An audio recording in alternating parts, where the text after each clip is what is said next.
Guerilla television. It's a term that was coined by Michael Shamberg in his 1971 book by the same name.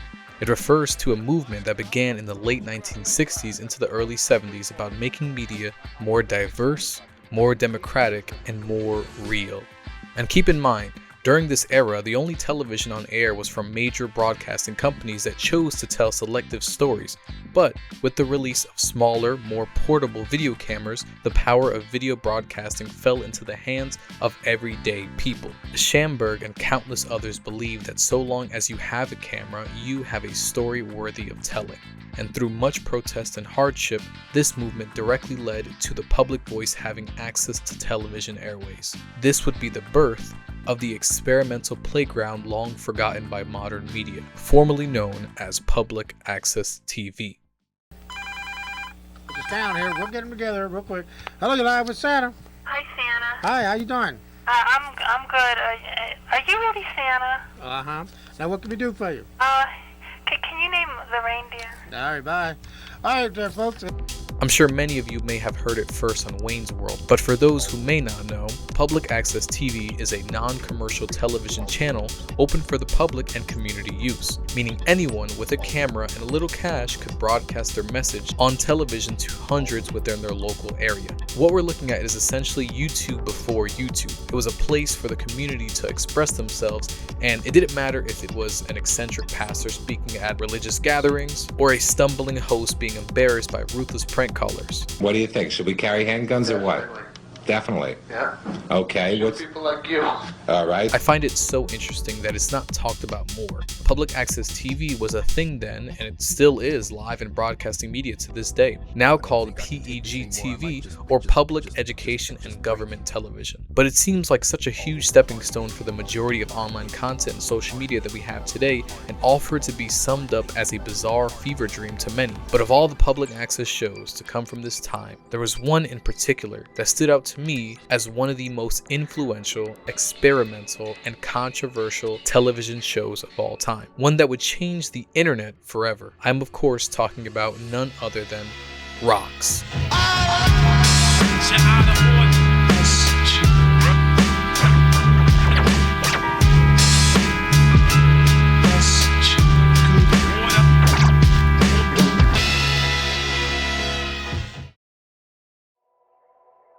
Our story begins on September 7th, 1989 in Bloomington, Indiana. A local police officer happened to be cruising around in the Indiana University campus on a sunny autumn afternoon before being struck with an unsettling sight. A man jogging wearing nothing but a mohawk, Converse sneakers, and a grin. Enter Bart Everson, a wide-eyed senior at IU who would later be known as Editor B, or B for short. But then he was just seen as a public menace by the police officer, completely exposing himself to uninterested college students. As to why B decided to streak, I'll let him answer. I really did think at the time that this was going to get people to challenge their conventional way of looking at the world, and that this was going to really start a revolutionary uprising. And I realized, in retrospect, that seems very naive. With this public stunt, B landed himself 5 months of probation, 24 hours of public restitution, and 2 days of road crew work, all for taking a little stroll in his birthday suit. But fortunately, because of the back injury B sustained, he was opted out of the road crew work and instead assigned 40 hours of community service at the library, which would lead him to work at Bloomington Community Access Television. This is where he learned editing and essential video production for television. In his How Streaking Saved My Life article on the Stupid Television Show official ROX website, Bart says, "It was there that I learned all the cool, judiciously applied editing tricks that have led me on to fame and poverty as an independent television producer." Around the same time, a dorm buddy of Bart's would increasingly begin to cross paths with him a lot more often. They shared a living learning center that he described as a co-ed fraternity of hippies, punks, intellectuals, artists, gays, and lesbians, and other types that the student body considered freaky for whatever reason. This buddy of his went by Joe at the time, and during college they weren't that close, and yet Bart had interviewed and featured Joe in a few of his college video projects, and despite the on-screen chemistry, the two remained distant for the rest of the college experience.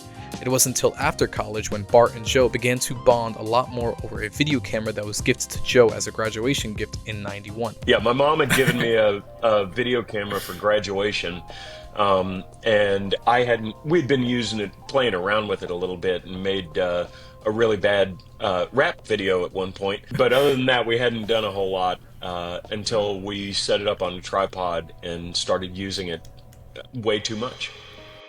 This was also the time Joe got a job as a service bartender and would frequently steal bottles to add to his own growing liquor collection. Just 3 years later, after the fateful streaking incident, Joe and Bart, using their abilities from both their skill sets, Bart being at this point a pretty skilled editor, and Joe wielding his bartending expertise to provide the two of them necessary drinks along the way, would create a little show known to Bloomington, Indiana as J&B on the ROX.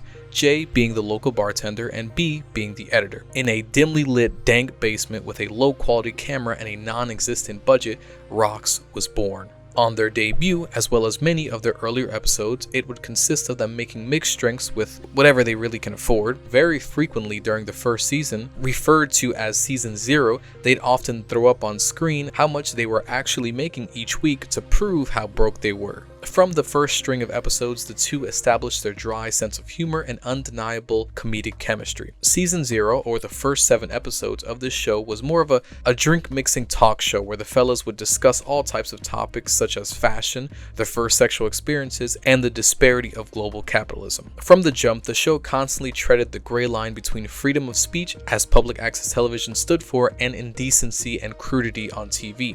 Hence their warning at the beginning of every episode. But this was only the beginning of the wild situations J&B would subject themselves and subsequently their viewers to. Episode 7, the industrial strength episode, was the bizarre and nearly psychedelic final send-off to their warm-up season, as they later referred to it as. One of the earlier special guests to the show, Michael Nordham, would bring his coarse industrial sounds to the program, and matched with Editor B's trippy editing, makes for a ROX experience unlike anything they'd create up to this point. From the earliest season, it seemed that the goal of J&B was to play around with the concepts that may be too crude, mature, artsy, or even political for television and flip them onto their backs, exposing the very truthful and ugly underbelly to its audience, while maintaining an undying humor throughout. With the season finale, they would leave the beloved basement they sat and chatted in for hours as they continued to plan to grow ROX bigger, better, and even racier than before. With J&B moving out of their serial killer basement and into their own apartment that they shared, ROX's production began to ramp up ever so slightly. Now, filming all over the apartment as well as the attic. At this time, the surge in our on-screen guests became increasingly apparent. Fun fact, a lot of the reoccurring characters on ROX usually started out as fans of the show before being featured in an episode. Like Christy, who became a regular guest on the program. Christy, spelled XY endearingly by the ROX crew, similar to Xmas, had her own show on the same Bloomington Community Access channel and would become a fan of J&B, and shortly after would send them a letter only to appear on episode 8, Special Mishmash episode. She would become a rapid fan favorite of sorts with her loud and in-your-face style of comedy, so much so that many of their most viewed ROX clips on YouTube have Christy as the main focus. Christy Paxson, who had a show on BCAT also called The Christy Paxson Show. Christy, we started hanging out with her, and suddenly Christy and Bart were dating, and they remain married. They have a kid. You know, a lot of my most enduring friendships have come through people who found us through the show. One of the more notable episodes of Season 1, in my humble opinion, would be Episode 11, A Festival of Fools. This episode synopsis on the ROX website goes as follows. The Have Fun Club, of which we were proud members, had organized a festival of fools for the day. But in truth, that organization consisted a little more than the printing of a flyer and a trip to Big Lots for supplies. Luck was on our side, however. By the fortuitous coincidence, the 3-day anarchist picnic was reaching its climax on that day. A contingent of freaks arrived from the event and turned our parade into a raging success. This episode, full of friends of the ROX crew of all kinds, regardless of their ethnicity, belief, sexuality, gender, or romantic orientation, echoes the Guerilla Television movements, even if not intentional. This type of television, these stories weren't being told anywhere else, and it would take decades before they were on conventional cable television and mass media outlets as a whole. The show was incredibly ahead of its time, and you will hear me repeat that throughout the video. And as I go through the rest of the first season, familiar shades of early YouTube can be seen. The shaky cam footage recording friends getting into all kinds of trouble reminds me so much of the first, probably apprehensive uploads to the very site you are watching this video on. This is why I'd imagine the commentators who come across these ROX clips are so confused when they do see it, because they think these weren't made in the 90s, but instead the early 2000s or even possibly within the last decade. But I digress. Another very notable episode would be the award-winning episode 3, amazingly titled, A Toast to Poverty. Hello and welcome to J&B on the Rocks. I'm Jay, I'm your bartender. And I'm B, I'll be your editor this evening. Welcome to Bloomington, Indiana, the 11th poorest city in the nation. In the whole United States. Can you believe that? Yes, this episode of ROX actually won an award. The beginning of the episode explains how the Indiana Film Society sponsors an annual contest called the Indiana Film and Video Competition, in which this episode won the 1993 Independent Experimental category. J&B begin this episode with the fact that Bloomington, Indiana is the 11th poorest town in the USA.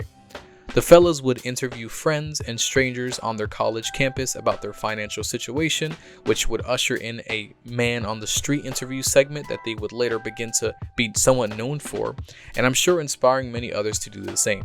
Additionally, they'd throw up real stats of the poverty level on their beloved town, interrupted by Jay making poor man's drinks, playing bizarre Easter egg games with their friends, and skits pretending to be homeless. One of my favorite aspects about this show is that the majority of the episodes weren't scripted at all, and there's just something about the ROX crew attempting to begin the episode with a set goal and theme only for it to crash and burn into a heavily edited, hilarious dumpster fire makes the show so unique and really funny to me.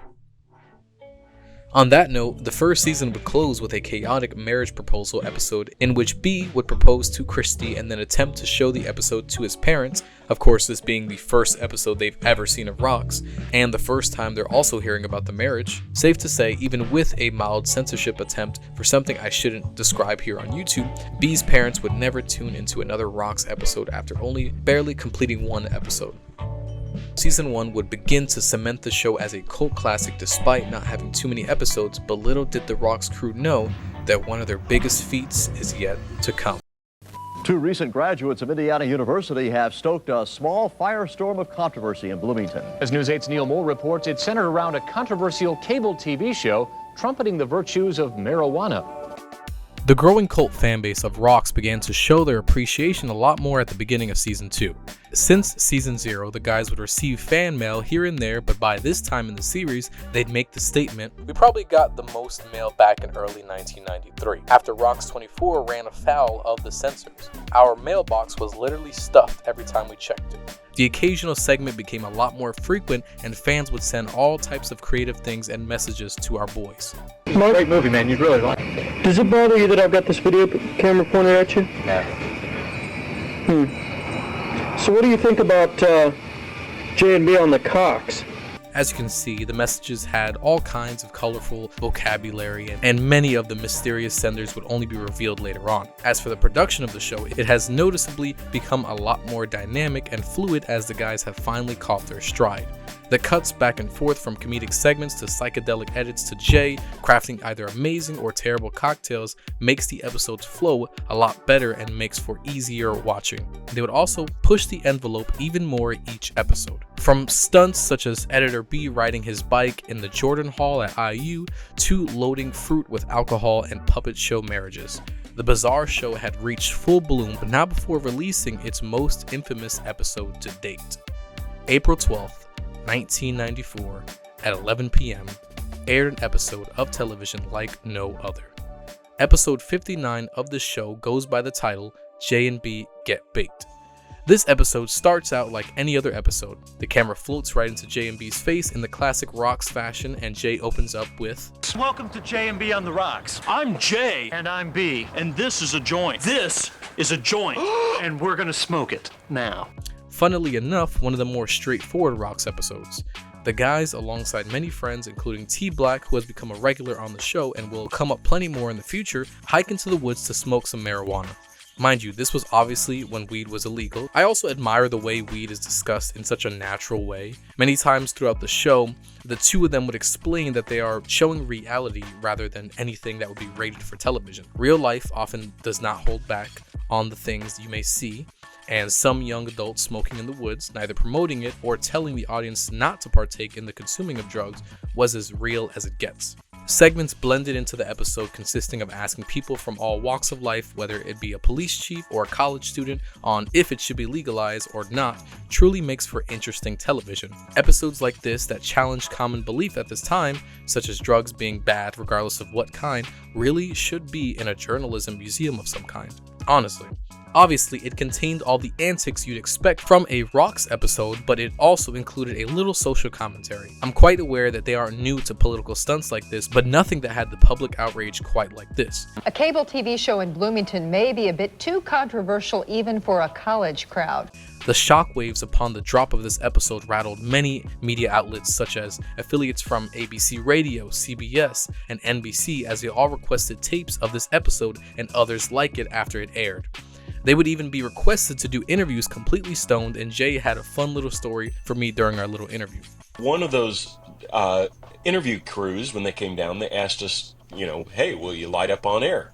And so, of course, we did. And for the couple of years before that I had been a daily pot smoker, it was because I would wake up, I would get stoned, and I would feel super energized, super focused. Suddenly, for whatever reason and all that excitement, when I got stoned for that TV reporter, I suddenly could not string a sentence together to save my life. I was a blithering idiot, and I still am to this day when I smoke pot, so I don't smoke pot anymore either.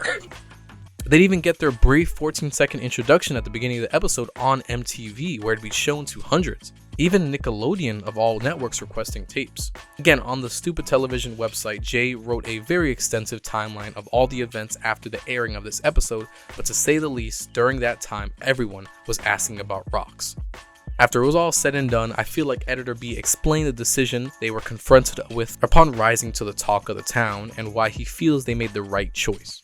A lot of people who would see the video didn't realize that even though it said, episode 59 or whatever, they thought that was a joke. But they didn't think it was really a TV series that we've been producing for, 2 years at that point. I think we really got a big bump out of it, and it really was hugely invigorating for us.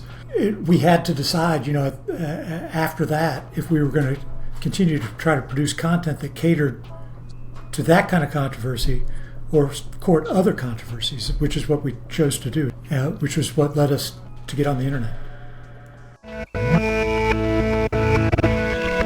And get on the internet they did. The beginning of season 3 unfortunately separated many core members of the ROX crew, as Jay, B, and Christy would move again. Due to this move, the ROX crew was a lot smaller but still maintained the passion and stupidity. The on-camera stars tended to be Editor B, Bartender J, Christy Paxton, and T Black in a close-knit foursome they refer to it as sometimes. The season-long shenanigans such as eating garlic, filming each other leaving the shower, and giving questionable tips on starting a television show would come to a close as the race for being the first show distributed on the internet began. This story begins on April 15, 1995. A buddy of J&B named Eric was the one who put the battery in their back about dipping their toe into the interwebs with ROX, as well as helping them set up their domain. After quite a bit of back and forth with the title names and episode concepts, they landed on the title of Global Village Idiots as their 85th episode, and aired on the World Wide Web. This episode is quite special because it's the first time you can watch ROX somewhere that isn't in Bloomington, Indiana community television, or through their tapes. Through your personal computer, you can finally experience something that only Bloomington was forced to suffer through. This here's a beauty. Come on, kids! Come on down to the mall, man! Scale the mall mound! Scale the mall mound and win! With that, this episode acts as a reintroduction of sorts, explaining to the internet users what ROX is, where it came from, and who are all these strange people. This episode, despite being only a half hour long, is filled to the brim with segments and drinks by Jay, really feeling like a new beginning for ROX. Despite all the new heights reached by ROX, the crew was struggling, especially J and B. In the dire need of a real job, The Harvest was the final strained episode before J and B decided it's time to get real jobs and not work on the show for an indefinite time. Little to fans, as well as J and B's knowledge, that real life break and hiatus from ROX would end up lasting 7 whole years. Now you'll notice that I'm standing here alone at this undisclosed location here in western Montana, wandering around in a park, bereft of my comrade B. He's the kind of longtime co-host, stalwart companion that I've had for all these episodes that we've done of this program, but alas, things have changed. On February 8th, 2003, the 87th and first episode back since the near decade-long hiatus was released, being titled The 7-Year Itch. Since the hiatus, quite a bit has happened, and this episode does a fantastic job of catching us up. Jay has gotten married, B and Christy moved to New Orleans, while Jay and his wife, Day, live in Montana. In what felt like moments, the college humor duo that fans have grown with have become true adults. Following episode 88, J&B's midlife crisis sums it up pretty well. Being on opposite corners of the country made making a television show together quite difficult.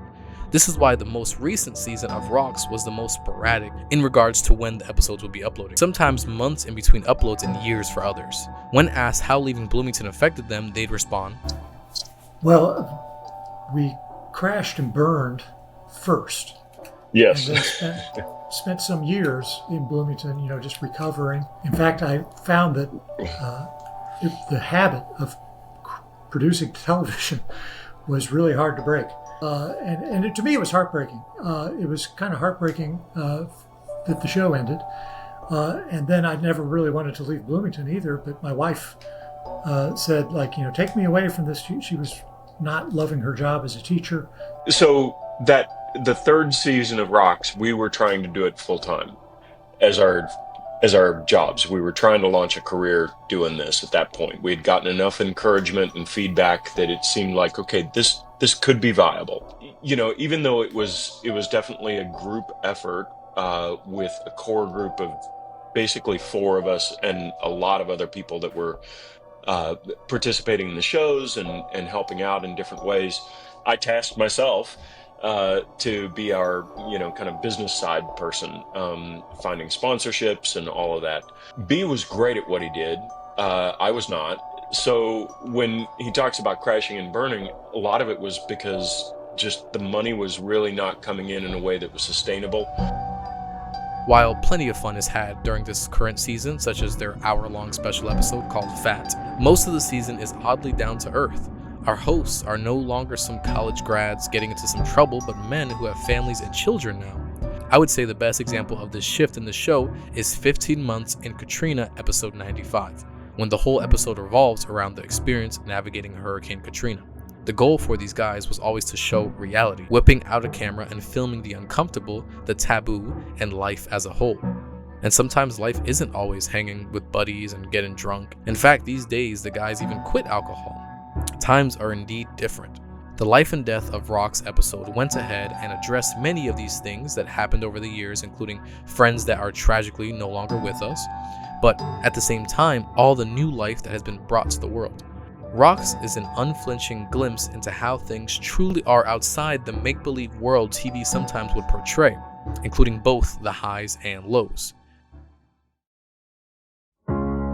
This might be the last time that the 4 of us are all in the same space together. Well, at least until we end up in the old folks' home together. Assisted living, I think. Oh yeah, we're planning on that, right? The most recent episode of ROX 100, was in 2019, and even though it wasn't meant to feel like a series finale, it really had that full circle moment feel. Editor B, bartender J, Christy, and T Black all would come back to Bloomington for one more round of drinks. Throughout the episode, B plays with the idea that this gathering may be the last time they will all see each other in the same place, and despite the grim undertone, the foursome hangs out like the good old days. brewing up a near non-potable drink, singing songs, and laughing the day away. God damn it! I need to use the ROX finger technique. You need I have the same problem with my girlfriend. And that's it. ROX is on a current hiatus till further notice, but through my talk with J&B, they have episode 101 in the works currently, so definitely keep an eye out for that.